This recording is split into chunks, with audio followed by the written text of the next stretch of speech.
So now, let's talk about Al-Balki.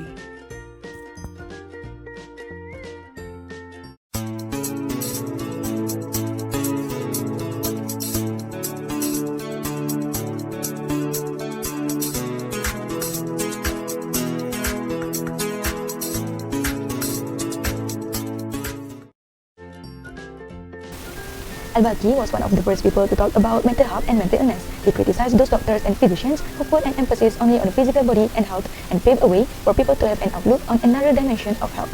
He argued, since the man's construction is from both body and soul, therefore human existence cannot be healthy without interweaving of soul and body. So he wrote a book entitled Sustenance for the Body and the Soul. In his book, he successfully explored the mind-body interaction that he had discovered, which was only validated by modern science not so long afterwards. Mind-body interrelation indicates that the health of the former influences of the other, and both are correlated. He stated that balance between mind and body is required, and imbalance between both can cause sickness. As written in his book, when the body becomes ill, it will prevent learning and other mental activities or performing duties in proper manner. And when the soul is afflicted, the body will lose its natural ability to enjoy pleasure and will find its life becoming distressed and disturbed.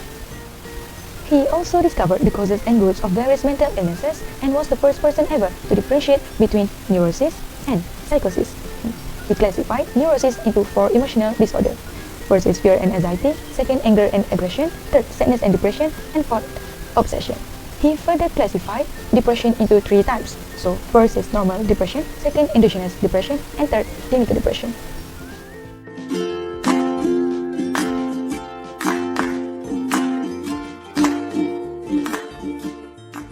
So that's all from me.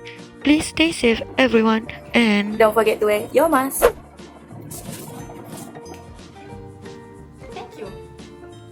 Now, have you ever heard about Ibn Sina? Abu Ali Al-Hussein Ibn Abdullah Ibn Hassan Ibn Ali Ibn Sina, also known as Avicenna or Ibn Sina, is one of the famous Muslim scholars that ever existed, and I bet that you guys might know him.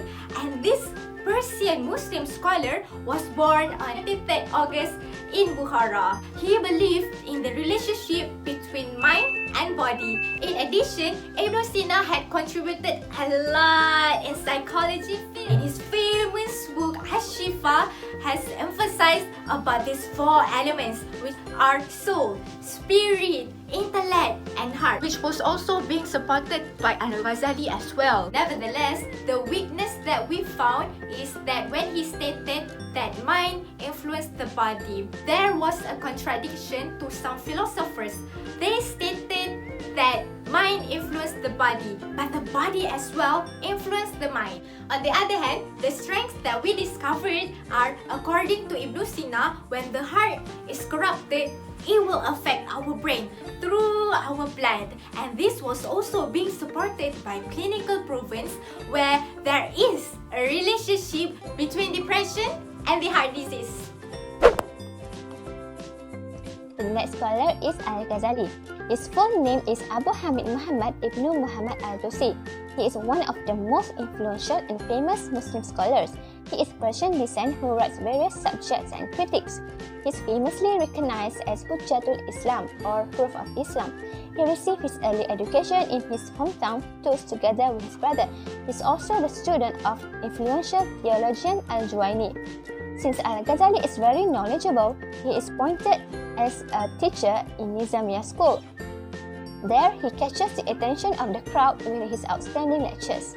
In Islamic psychology, Al-Ghazali discussed the concept of the self and the causes of its happiness and suffering. He described the self using 4 terms: qalbun, ruh, nafsun, and akal. He stated that the self has an underlying desire for an ideal, and it is provided with qualities to help realize it. He goes further to clarify that human beings are associated with 2 forms of illnesses, which are physical and spiritual illnesses. Spiritual illness, like jealousy, anger, deception, are more dangerous. It happens because of ignorance and deviation from God. Al-Ghazali introduced a method to curb this problem. It is by using the opposite attributes of the disease. For instance, treat the hate feeling by loving and cure the miscellaneous trait with being generous.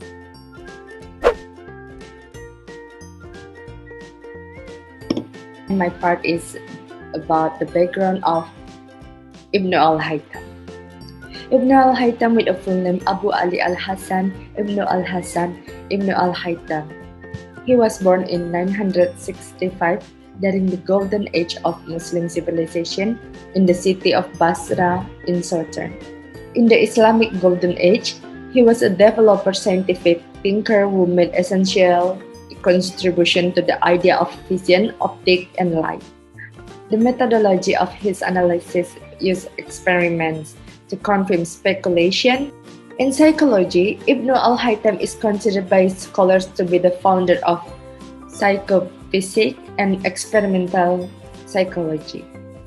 For his discovering work on psychology of visual perception and optical illusion, in the book of Optic, Ibn al-Haytham was the first scientific to manage the vision occur in the brain, not the eyes. In doing so, he pioneered what has become known as the psychology of visual perception. He argued that personal experience influence how and what people see. Ibn al-Haytham in his youth he studied subjects related to the Al-Quran and Hadith in mosques around Basra, which functioned as center of knowledge for Muslims. Ibn al-Haytham's scientific epistemology is supported by the verses of the Quran.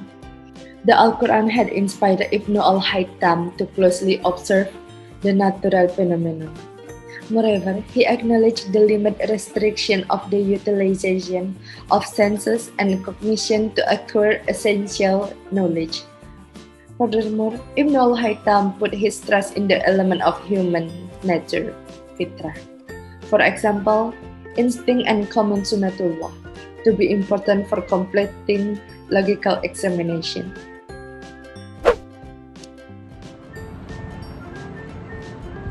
So I would like to talk about Professor Dr. Mali Badri, which is a contemporary Muslim psychologist.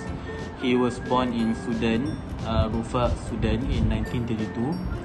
His field of work includes psychology, clinical psychology, cognitive behavior therapy, Islamic studies, social psychology, and also Islamic psychology. He received his PhD in 1961 in the University of Leicester, London, and also he made many contributions towards the psychology field in the Islamic context, such as he writes the book of The Dilemma of Muslim Psychologists, and also the psycho-spiritual analysis, and also the Islamization of psychology. His view towards the psychology world in that time is that because of many of the concepts in psychology is Americanized and also had been westernized, he thinks that it also can be used by Muslims that follow the Quran and the Sunnah. So he has the idea to make the psychology in a very Muslim friendly, which is using the Quran and the Sunnah as the sources.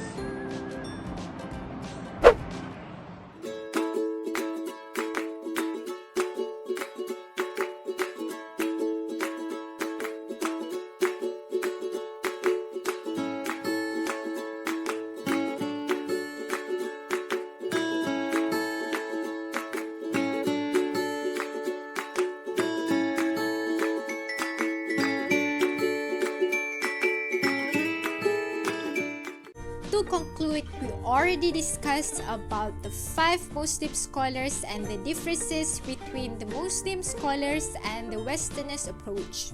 It is crystal clear that Islam emphasizes on both physical and spiritual and are all based on Quran and Sunnah. Therefore, religion is very crucial on humans' mental health. Referring to the Quranic verse 2:32, exalted are you.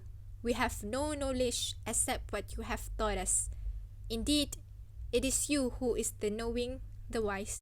Now, let's step our feet into psychology field. That's all from us. Thank you.